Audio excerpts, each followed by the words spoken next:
Hello and welcome to the Philippines. If you're in the Philippines, you're probably going to take a ferry, banca boat, outrigger type boat sooner or later. And this is from Mactan Island across from Cebu City, Mandaue City. This is a ticket booth here, and I think it was 54 pesos, a little over $1 to take this ferry across over to Olango Island. Olango Island has a wildlife refuge on it. A lot of migrating birds. A couple different times during the year land there. It is becoming more and more a tourist attraction. There's diving. The birders are real popular, going over there and checking out the various types of birds. I have not been over to Olango Island yet. My partner is taking this trip. She's got some family thing going on over there, and I was busy with some other things, so I did not make this trip, but she did a really good job of filming it. And come along if you're up to it. There's a lot more going on. I thought Olango Island was pretty much a wildlife refuge, and that was all. There's a lot going on over there, and there's a lot of people living over there. You can see by the number of people going over there. Many of these people probably live over there. They're going to visit relatives. This was a Sunday, which is kind of family day. If people are going to travel and see family, Sunday is often the day they often go out to the beaches, to the malls, wherever they do something as a family on Sundays. And anyway, they have arrived. Did not get any video of the voyage over there, but relatively short trip, and 54 pesos, just over $1 each way. So not bad at all. And a lot of construction going on. I've noticed that over the course of the 6 years that I've been here, 3 trips, 6 years in the Philippines. When I take a trip, they're doing an awful lot of infrastructure work at various piers. And what you have very narrow, you have shallow water out quite some distance, many places. So for the ferries, the larger ferries, you need a pier. You can see the island way off in the distance here after they've disembarked, and you can see they're building a bigger platform for larger ferries, roll on, roll off, what they call ro-ro ferries, to dock there, because almost everything on this island needs to come in on a ferry with a boat on that ro-ro ferry, roll-on, roll-off ferry. There's another one of those islands over there if you want to live on an island, a very small island, and a lot of construction going on. Anyway, you can get, I believe you can get a ride in, maybe not. It's a good walk up to the area where she ended up getting transportation in. And fortunately, there's a covered, shaded walk there if you want to use that, depending upon the angle of the sun at the time. That's probably why people are walking out here. A guy at another island, I think it was Camotes Island, which is part of Cebu province, told me that quite a number of years ago, 8, 9, 10 years ago, that when you arrived on the island, it was very difficult to find a ride. In fact, at one point in time, he ended up getting the local constable to give him a ride someplace. But a lot of that's changing. Now you can, as you'll see here, more and more as they're expecting tourists, they're expecting people that live in the area. They have that logistics issue has been taken care of by tricycles, by hobble, which is motorbike taxis.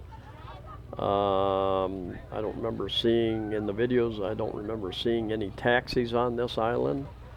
So your tricycles, I suspect you might have a few trucks small trucks delivering things, picking things up. Of course, you've got I suspect you have a big fishing community over here.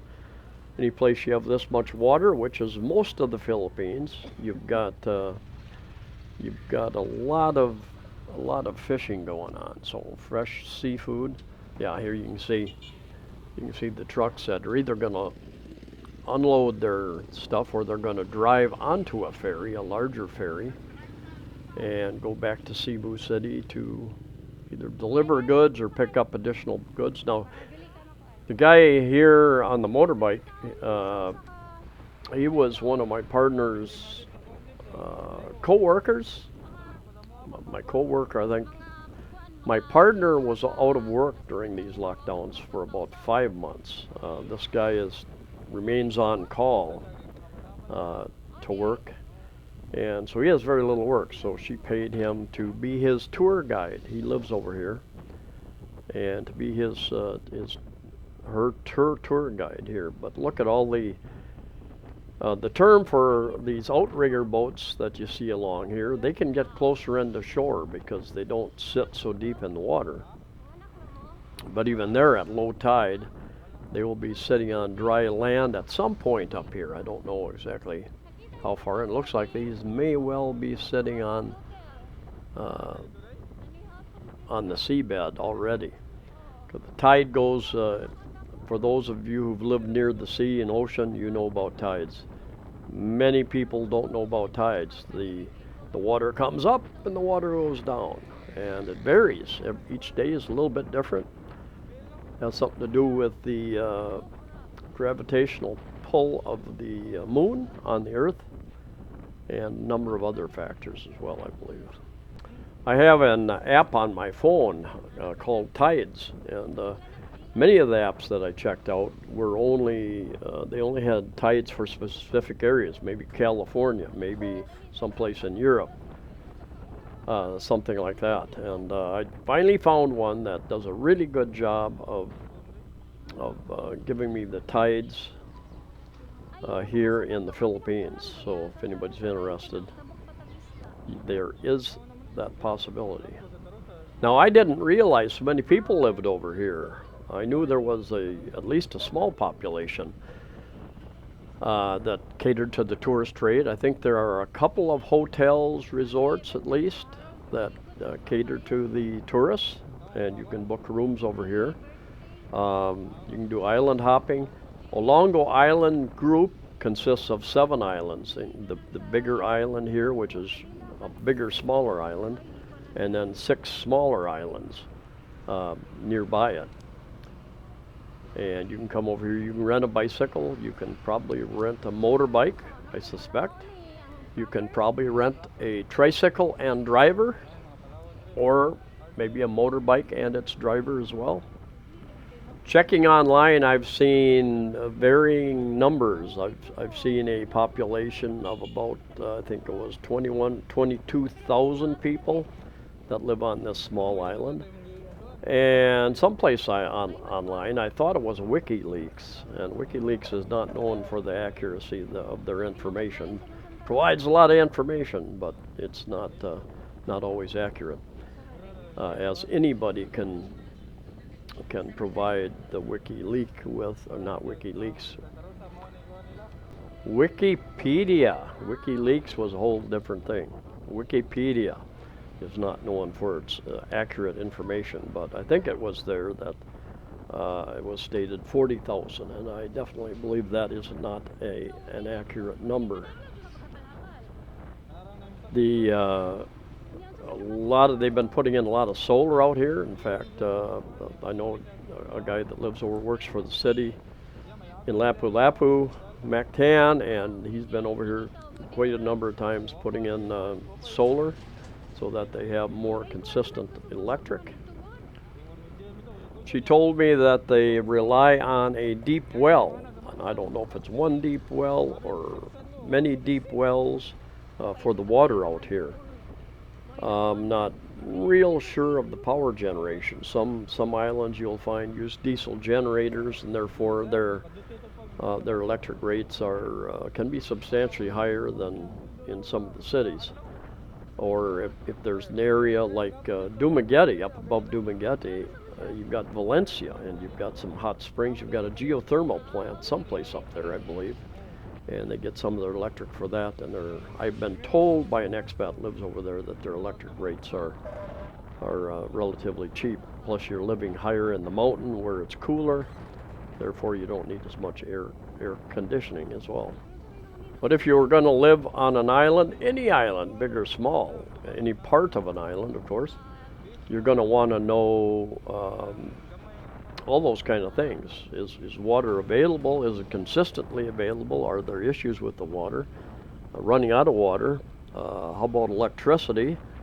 Brownouts, what many call blackouts, brownouts here. What about your internet? What about your access to regular supplies of food? I'm sure I'm positive there are no malls here, so you're dealing with a local market. If you've got a storm, if you've got some big storm, they shut down all the boats. So you would want to keep enough stock for several days of food, definitely. How much do they produce on the island itself, as far as, other than fish, as far as vegetables, fruit, meat? I don't know if they supply. I suspect that there are some farmers with pigs and chickens. You can get some eggs there, probably, fresh growing eggs. By the way, if you're new to the channel, I've got over 1,000 videos up now. Done a lot of videos visiting condominiums, taking videos of real estate, condominiums, renting and purchasing. What does it cost? What do they look like? What do you get in the end? I've got some travel videos, cost of living videos, and a number of other videos, even about relationships. And I've got playlists. I need to clean some of those up. I think I've got too many playlists, and got to clean some of that up. Anyway, I've got, if you can be so kind as to hit the like button, or even the dislike button if you don't like the video. If you're still with me, if you don't like the video, you're probably not still with me here. It all helps with the algorithm in promoting the channel, and comments also help with the algorithm. Just say hello or whatever if you don't have anything else to say. And let me know if you've been over here, what your experiences have been. Have you gone diving? Have you gone out to the, gone birding, bird sanctuary area? But this video that she made just really amazed me. I did not expect. I thought it was going to be sparsely populated. And the Philippines, if you don't know, Philippines is a relatively small nation, about the size of the state of Arizona, or about the size of Nevada. Italy is a little bit larger land-wise than the Philippines, but the Philippines has 110 plus million people. Arizona has 7 million people. So you put more than 100 million people more in the same land area. You're densely populated, to say the least. And that is, and it's very young. The median age is very young. Babies having babies, kind of, sometimes. Anyway, she has a channel as well. I'll put a link at the very end of this video with a link to her channel. She does interviews, and she'll be putting up a number of interviews. I will probably put up one more showing one of the beach areas down here and a few other things. But anyway, thanks for coming along. Stay safe, stay healthy, and I'll see you next time.